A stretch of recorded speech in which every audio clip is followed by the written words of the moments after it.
Welcome back नाजरीन। आगे बढ़ते हैं अपने अगले सेगमेंट की तरफ। हमारी जिल्द का खूबसूरत तरोताज़ा और निखार का होना हर एक की ख्वाहिश है। जैसे जैसे उम्र बढ़ती है, यानी आप 40 या 45 से ऊपर जाते हैं, तो जिल्द ढीली या लटकने लगती है, या कह लें झुर्रियाँ पड़ने लगती हैं। और फिर समझ लें हर एक को झुर्रियाँ पड़ने या जिल्द की चमक ख़त्म होने का खौफ तो है ही। जिल्द की लचक बरकरार रखने के लिए कोलेजन हमारे जिस्म का बहुत अहम प्रोटीन है। उम्र के साथ जिस्म में कोलेजन कम होने लगता है और जिससे चेहरे पर झुर्रियाँ, खुश्की और लचक में कमी आने लगती है। कोलेजन की कमी के अलावा दीगर कौन सी अवामिल हैं जो हमारी स्किन की ख़राबी का बायस बनते हैं, और मार्केट में दस्तयाब कोलेजन सप्लीमेंट्स कितने फ़ायदेमंद साबित हो सकते हैं। वैसे आज का टॉपिक ख़वातीन के लिए है। वो हमें कॉल करके अपनी जिल्द के किसी भी मसले का पूछ सकती हैं। प्रोफेसर डॉक्टर अजीम जहांगीर हमारे साथ मौजूद है, जो एस्थेटिक फिजिशियन है, स्किन स्पेशलिस्ट हैं। तो उनसे पूछते हैं कि कोलेजन क्या है और ये क्यों ज़रूरी है। अस्सलाम वालेकुम सर, वेलकम कहते हैं आपको जागो लाहौर में।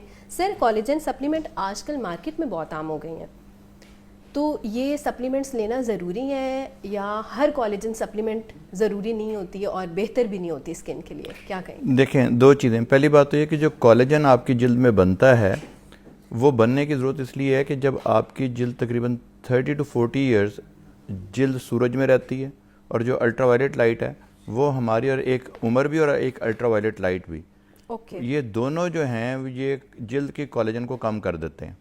अब जिल्द में जब कोलेजन कम हो जाएगी तो आपको किसी तरह जिल्द की कोलेजन को प्रोड्यूस करना है। ये जो कोलेजन सप्लीमेंट्स हैं ये कुछ तो हाइप भी है, ये उतने अच्छे नहीं है शायद जितने बताए जाते हैं। इसका मतलब ये नहीं कि बिल्कुल भी काम नहीं करते।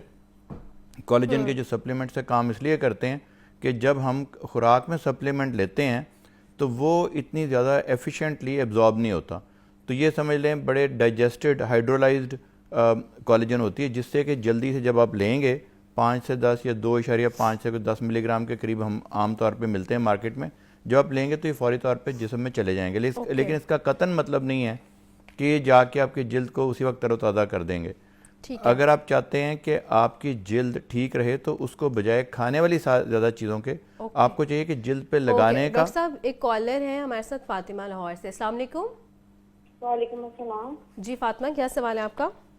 मेरा सवाल ये है कि मैं 25 साल की हूँ, लेकिन मेरी लास्ट लाइन्स हैं और रिंकल्स भी हैं।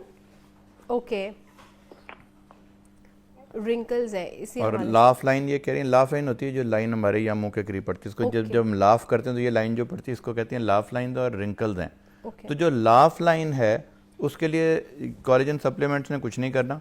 उसके लिए आपको फिलर लगाना पड़ता है जो हाइलोरॉनिक एसिड है। हाइलोरॉनिक एसिड भी जिल्द का एक कुदरती जुज्व है जिसको आजकल हमें इंजेक्शन की सूरत में मौजूद है। हम वो जिल्द के अंदर इंजेक्ट कर देते हैं जिल्द के नीचे, तो वो फिलिंग कर देता है, तो उससे आपकी लाफ लाइन्स ठीक हो जाती हैं। दूसरा, आपका जो ये जो हाई चीक बोन्स हैं जब ये कम होती हैं, यहाँ से जब फैट निकल जाता है तो अब वहाँ फैट की जगह फैट भी डाल सकते हैं, लेकिन थोड़ा सा अगर वो फिलर लगा दें तो फिलिंग कर देता है, जिससे आपकी जिल्द थोड़ी सी ऊपर उठ जाती है। अब जो ये दूसरा कह रही हैं कि झुर्रियाँ हैं, उसमें कोलेजन सप्लीमेंट्स भी ले सकती हैं ये, लेकिन कोलेजन सप्लीमेंट्स जो अलोन वुड नॉट वर्क, यानी बाय इटसेल्फ, कि अगर आप समझें कि कोलेजन सप्लीमेंट लिए और आपकी जिल्द में जाने के लिए उनको काफ़ी दूर का चक्कर लगाना पड़ता है। पहले आप जब कोलेजन लेंगे मुंह से, आपकी गट में जाएगा, अंतड़ियों से ये एब्जॉर्ब होगा, और एब्जॉर्ब होके होते होते पूरे जिस्म में जाएगा। सारे जिस्म में जहाँ जहाँ कोलेजन की ज़रूरत है, जो कि दो जगह हैं, जिल्द और जोड़, दोनों जगह पे ये काम करेगा और अच्छा काम करेगा, लेकिन कोई इसमें मौजूदा नहीं होगा। अगर आप चाहते हैं कि सबसे बेस्ट चीज़ जो है, जो साइंटिफिकली प्रूवन कोलेजन से कहीं ज़्यादा है, वो ये है कि आप रेटिनॉल सीरम लगाएं। जो रेटिनॉल सीरम है वो आपके जिल्द के फाइब्रोब्लास्ट को, जो कि कोलेजन बनाने वाले सेल हैं, उनको इंस्टिगेट करता है, उनको बताता है कि जी आप कोलेजन प्रोड्यूस करें। इसी तरह कोलेजन जो अगर आप लेते हैं वो भी एक्चुअली जाके जिल्द में कोलेजन नहीं चले जाता, बल्कि कोलेजन के बहुत छोटे छोटे ज़र्रे हो जाते हैं, बहुत छोटे छोटे पीसेस हो जाते हैं। जो फाइब्रोब्लास्ट, ये वो सेल जो कि कोलेजन बनाते हैं, उन्हें कहते हैं कि जी आप कोलेजन बनाएं, क्योंकि हमें ये पैगाम, तो वो मैसेंजर होते हैं किस्म के।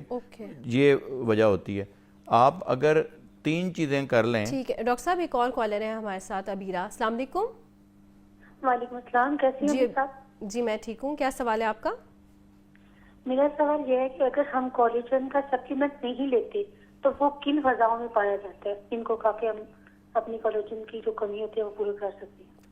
ओके, कोलेजन सप्लीमेंट्स अगर नहीं लेते तो किन गज़ाओं में वो पाया देखिए, जाता है? सबसे ज़्यादा कोलेजन पाया जाता है आपके जो हमारे यहाँ बड़ा शौक से खाते हैं लोग, पाए या बोन ब्रॉथ। लोग करते हैं ना कि बोन को लेके, बड़ी सी बोन को लेके उसको हम उबलने के लिए रख देते हैं, और जितनी देर तक वो उबलेगी वो जो पाए का जो शोरबा है उसमें शायद सबसे ज़्यादा, और पायों में सबसे ज़्यादा हमारी ग़िज़ाओं में जो हम रूटीन में खाते हैं, कुछ लोग मुर्गी के पंजों का बनाते हैं सूप, उसमें बहुत ज़्यादा कोलेजन होता है। प्रॉब्लम ये है कि जब हम इस तरह कोलेजन बनाने के खाने की कोशिश करते हैं, उसमें कोलेजन के साथ साथ घी भी चले जाता है, जो कि हमने बड़े अच्छे से पाए पकाए होते हैं, घी वाले पाए पकाए होते हैं, और सोडियम भी बहुत ज़्यादा चले जाता है, जिससे ब्लड प्रेशर ज़्यादा हो सकता है। तो आपने अगर कोलेजन के खानी है तो ये चीज़ें हैं जिसमें कि आप कर सकते हैं। आप पाए खा सकते हैं, और आप जो है सूप, जो बोन ब्रॉथ है, यानी बोन का जो सूप है वो आप पी सकते हैं। बोन का सूप ज़्यादा सेफ़ है। ये लोगों को जिनको नहीं लेना चाहिए ना कोलेजन, एक है कि जिनको किडनी का मसला हो उनको नहीं लेना चाहिए, कोलेजन के कैप्सूल भी नहीं लेना चाहिए और ये चीज़ें भी नहीं लेनी चाहिए, क्योंकि कोलेजन बहुत ज़्यादा जब आप लेंगे तो प्रोटीन ओवरबर्डन सम्मेलन हो जाता है, वो किडनीज को ख़राब कर सकता है। जिन लोगों को ब्लड प्रेशर का मसला हो वो ना लें ज़्यादा, जिनको, और एक अगर उनको किसी पेशेंट को किडनी में स्टोन होते हैं तो उनको ये नहीं लेना चाहिए। कमिंग बैक टू कि आपका जो सवाल था कि क्या कोलेजन जो है कैसे प्रोड्यूस हो सकता है, तो एक तो कोलेजन के आप सप्लीमेंट्स ले सकते हैं, लेकिन उसका इतना ज़्यादा इफेक्ट नहीं होता जितना कि लगाने वाली चीज़ों का होता है। तो सबसे पहले अगर आप चाहते हैं कि आपके कोलेजन ख़राब हो ही ना, कम हो ही ना, तो आप ज़रूर सनस्क्रीन लगाएं। ठीक है। और कोशिश करें कि टिंटेड सनस्क्रीन हो, क्योंकि ये वाली लाइट भी डिग्रेड करती है हमारे चीज़ों को। हम समझते थे पहले कि सिर्फ सूरज की लाइट नुकसानदेह, ये नहीं पता था कि अंदरूनी ये भी लाइट, तो एनी लाइट जहाँ पे आपको नज़र आ रही है ना लाइट, ठीक है, अल्ट्रावायलेट लाइट नज़र नहीं आती। ज़्यादातर सन ब्लॉक उसके लिए बने हैं।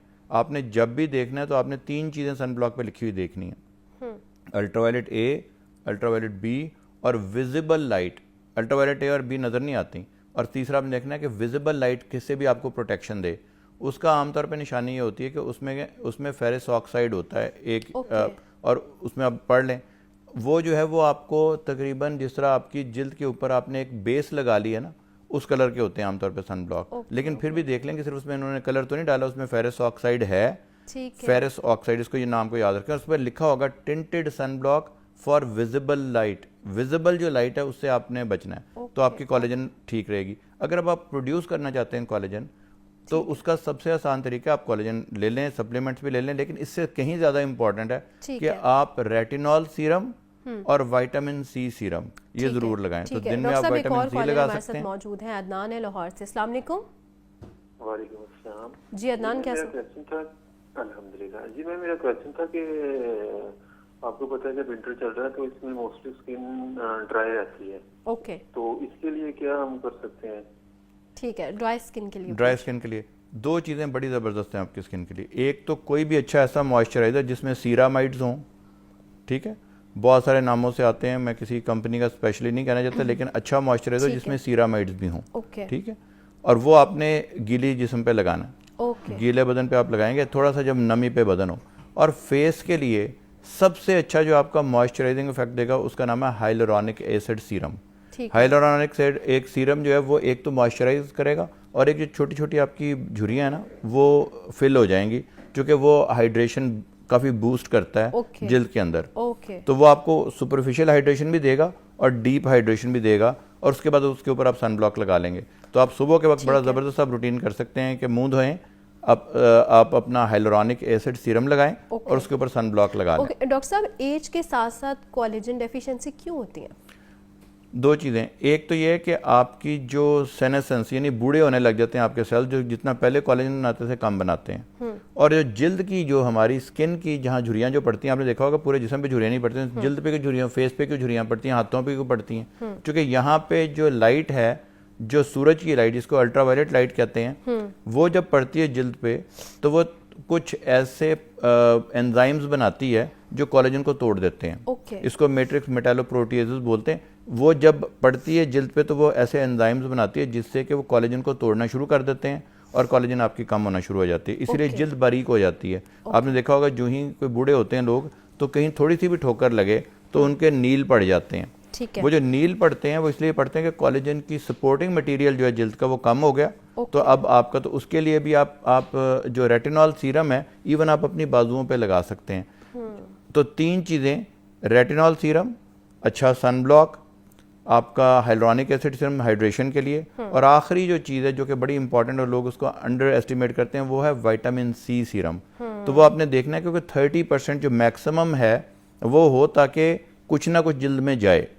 तो विटामिन सी जो है वो आप ओरल भी लें, जो आजकल हमारे यहाँ तो डॉक्टर साहब आजकल एक और ढंग से कॉलर है फातिमा। अस्सलाम वालेकुम।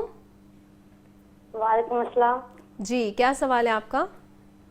वो ना क्रीम लगाते और मुंह पर धब्बे बन जाते हैं, इसका कोई हाल बताना। ठीक है। आपने देखना है कि जो क्रीम लगाने से आपके धब्बे पड़ रहे हैं वो क्रीम मत लगाएं। कुछ लोगों को एलर्जीज होती हैं, ठीक है, ये आपके किसी भी चीज़ से एलर्जी हो सकती है। और वाइटनिंग क्रीमें ना लगाएं फॉर गॉड सेक। जो वाइटनिंग क्रीमें हैं उससे काफ़ी दफ़ा आपके डिस्क्रोमियाज हो जाते हैं, कहीं ज़्यादा धब्बे पड़ जाते हैं, कहीं कम पड़ जाते हैं। तो आपने वाइटनिंग क्रीम का कम से कम इस्तेमाल करें, ख़ास तौर पे अगर वो कोई मेडिकेटेड नहीं है। उसके ऊपर लिखा देखें कि किस कंपनी की बनी हुई है, कहीं शालमी में तो नहीं बनी हुई, लोगों ने खुद से तो नहीं बनी। और बहुत सारी कंपनियां जो हैं, अभी एक पेपर पब्लिश हुआ जिसमें कोई 80 to 90% जो पाकिस्तान में वाइटनिंग क्रीम में बन रही हैं उनको टेस्ट करवाया गया PCSIR से, लेबॉरेटरी से, और पता ये चला कि उसमें 80 to 90% क्रीमों में जो है आपका स्टीरॉयड है या मरकरी है। अब लोग कहते हैं गवर्नमेंट इसको बंद करे। मैंने कहा गवर्नमेंट ने कब आपको कहा कि आप क्रीमें पहले लगाएं? गवर्नमेंट का तो नहीं ना, आप अपनी भी तो आंखें खोल के रखें और देखें कि आपने वाइटनिंग क्रीमें नहीं लगानी। वाइटनिंग की अगर चीज़ें चाहिए तो मैं लोगों को अक्सर कहता हूँ कि बहुत ज़बरदस्त किस्म के मेडिकेटेड कॉस्मेटिक्स आए हैं जिसमें कि कोई एक्टिव इंग्रेडिएंट है जिसमें खतरनाक नहीं है। अल्फा आर्ब्यूटिन आप लगा सकते हैं। मैं भी आपको विटामिन सी का सीरम कह रहा था। विटामिन सी जो है वो दोनों काम करेगी, आपकी रंग को भी बेहतर करेगी और कोलेजन की भी बिल्डिंग कर सकती है। ओके डॉक्टर साहब, एक और शहबाज अली हैं हैदराबाद से। अस्सलाम वालेकुम। वालेकुम सलाम। जी शहबाज, क्या सवाल है आपका? मेरा सवाल ये है कि मेरे असल में ना फेस में ये मसला है कि गालें थोड़ी चिपकी हुई हैं, तो फिलर वगैरह से इसका मसला हल हो सकता है? जी, फिलर जो है वो सबसे इफेक्टिव चीज़ है क्योंकि जिल्द के अंदर जो जिल्द को तरावत देती हैं चीज़ें, जिल्द को उभार देती हैं, जिल्द को जो स्ट्रेच करती हैं, जिल्द को जो इलास्टिसिटी देती हैं, वो 2 चीज़ें सबसे ज़्यादा देती हैं, कोलेजन, इलास्टिन, और तीसरी बहुत ही इंपॉर्टेंट चीज़ है जिसको फिलिंग मटेरियल आप कह लें जिल्द का, वो है फिलर्स, हाइलुरोनिक एसिड। तो इनका जो इलाज है वो हाइलुरोनिक एसिड। फिलर जब हम एक दफ़ा लगा देते हैं जिल्द में, बहुत ही बारीक सी सुई से लगाते हैं। आजकल सुई भी नहीं इस्तेमाल करते, एक ऐसी सुई होती है, नीडल होती है जो आगे से गोल होती है, तो ट्रॉमा नहीं करती। वहाँ से हम फिलर डाल देते हैं जिल्द के नीचे, कोई दर्द नहीं होती, कोई मुश्किल काम नहीं है, थोड़ा सा हम सुन कर देते हैं और विदिन 5-10 मिनट्स वो हम कर लेते हैं। उसको जब हम फिलिंग कर देते हैं तो वो फिलिंग तकरीबन 1 साल तक चलती है। और 1 साल, और अगर आपको मुस्तकिल करना तो फिर हम कहीं और से फ़ैट, जहाँ पे आपको पसंद नहीं है फ़ैट, पेट के निचले हिस्से से, बाजुओं से, कूलों से, साइड जो साइड से वहाँ से फ़ैट लेके भी हम डाल सकते हैं। और जो फ़ैट है वो मुस्तकिल रहता है क्योंकि हम लेते ही वो फ़ैट हैं जो आपकी डाइटिंग से नहीं जा रहा होता।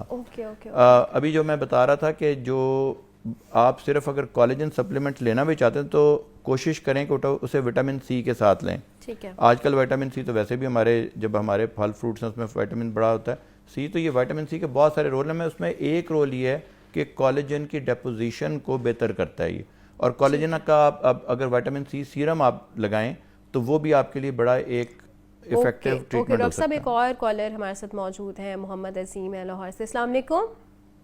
वालेकुम सलाम मैम। जी, क्या हाल है आपका? जी मैं अल्लाह का करम है। मैंने डॉक्टर साहब से पूछना था, मेरी वाइफ है, उनको साइरोसिस का इशू है। ओके। तकरीबन 32 एज है उनकी और एक बेबी भी है 1 ईयर का। तो किस तरीके से उसको कम किया जा सकता है, या अगर परमानेंट कोई हल है तो काइंडली सजेस्ट कीजिएगा। सोराइसिस जो है ये जिल्द की वो बीमारी है जिसमें आपके बहुत सारे छिलके बन जाते हैं जिल्द पे।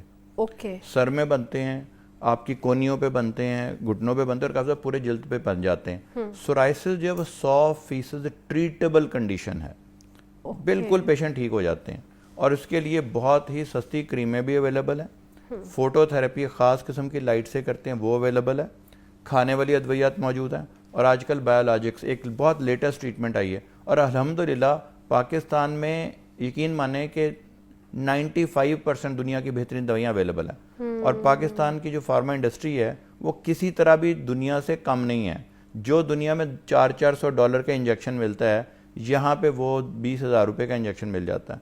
अब वो 20,000 में ज़्यादा लगते हैं, लेकिन आप कंपेयर करेंगे कि दुनिया में कितनी ज़्यादा है। तो ये गवर्नमेंट ने बहुत अच्छा किया है कि इसको प्राइस कंट्रोल को रोका है। जो असेंशियल दवाइयाँ उस पर आप चाहे प्राइस कंट्रोल करें, लेकिन बहुत सारी ऐसी दवाइयाँ हैं जो लोग अफोर्ड कर सकते हैं लेकिन मिलती नहीं थी, तो अल्हम्दुलिल्लाह वो पाकिस्तान में मिलती हैं। तो उन्हीं में से इनकी वाइफ का 100% इलाज हो जाएगा। इसलिए परेशान ना हो, किसी भी अच्छे डर्मेटोलॉजिस्ट से रब्ता करें। हम खिदमत करें तो हमें, और हम लोग जो है, हम लोगों ने एक सिलसिला ये शुरू किया, जो लोग अफोर्ड नहीं कर सकते उनको हमने प्राइवेटली भी हम फ्री देखना शुरू कर दिया। चूँकि गवर्नमेंट में हमारा हर चीज़ ये नहीं कह सकते कि जी गवर्नमेंट ही सब कुछ करे, हमारा भी तो कुछ फ़र्ज़ है ना। तो हम उनका इलाज भी कर सकते हैं, अगर कभी ज़रूरत हो तो आपके थ्रू हमें बता सकते हैं। ठीक है, ठीक है। डॉक्टर साहब, एक और चीज़, कोलेजन जो है वो स्किन के साथ साथ बालों के लिए भी ज़रूरी है? 4 चीज़ों के लिए ज़रूरी है कोलेजन। बालों की निस्बत सबसे ज़्यादा ज़रूरी जो स्किन के साथ साथ है, नेल्स के लिए है। और अच्छा। जब लोग कोलेजन का सप्लीमेंट लेते हैं तो जिल्द तो बाद में ठीक होती है कि 8-9 हफ्ते के बाद, 10 हफ्ते बाद, 12 हफ्ते लेती है। जो नाखून है वो स्ट्रांग होना शुरू हो जाते हैं। और कोलेजन के जो हैं, अगर आप सप्लीमेंट्स लेते हैं या आप खाने में लेते हैं तो नाखून बड़े ज़्यादा ज़बरदस्त ठीक होते हैं। और तीसरा है कि आपके घुटनों का जो लुब्रिकेशन मटीरियल है, समझ लें, वो वो उसका तो फंक्शनल, उसमें काफ़ी हद तक बेहतरी आ जाती है। ठीक है। तो कोलेजन जो है जिल्द के साथ साथ घुटनों पे बड़ा काम करता है और आपके नाखूनों पे बड़ा काम करता है। ठीक है डॉक्टर साहब, कोलेजन पाउडर भी होता है, लिक्विड भी होता है और कैप्सूल्स भी होते हैं, इनमें से ज़्यादा इफेक्टिव क्या है? देखें, इसका ज़्यादा फ़र्क नहीं पड़ता कि वो कोलेजन जो है वो कैप्सूल की सूरत में, पाउडर में या लिक्विड में। ज़्यादा जो फ़र्क पड़ता है कि उसका ओरिजिन क्या था। ओके। क्या वो कोलेजन 2 तरह से आता है। एक आता है भैंसों से, उसमें ख़तरा ये होता है कि कहीं नॉन हलाल ना कोई मटेरियल इस्तेमाल किया गया हो, क्योंकि बहुत सारी इंपोर्टेड भी चीज़ मिलती हैं।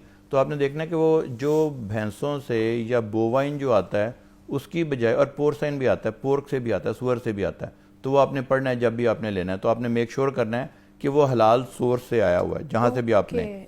सेकंड चीज़ है कि कोलेजन जो भैंसों से आता है वो, या जानवरों से जो बाकी आता है, उसकी निस्बत जो आपका फ़िश से या मेरीन कोलेजन है वो ज़्यादा इफेक्टिव होता है जिल्द के लिए। स्टडीज़ में साइंटिफिकली वो ज़्यादा होता है। अब ये आता कहाँ से है कि जो मछली की जो जिल्द होती है उसमें, या उसके जो ऊपर जो लगे होते हैं, छिलके लगा होता है, उसमें से सबसे ज़्यादा जो स्केल्स है ना मछली के, उसमें से, या मछली के जो जिल्द है उसमें बड़ा ज़बरदस्त कोलेजन होता है। ठीक है। तो वो वाला जो कोलेजन है, जो फिश ओरिजिन का समझ लें या मेरीन ओरिजिन का जो कोलेजन है, वो ज़्यादा इफेक्ट। ठीक है। डॉक्टर अजीम जहांगीर हमारे साथ मौजूद थे। सर, बहुत शुक्रिया आपके वक्त का।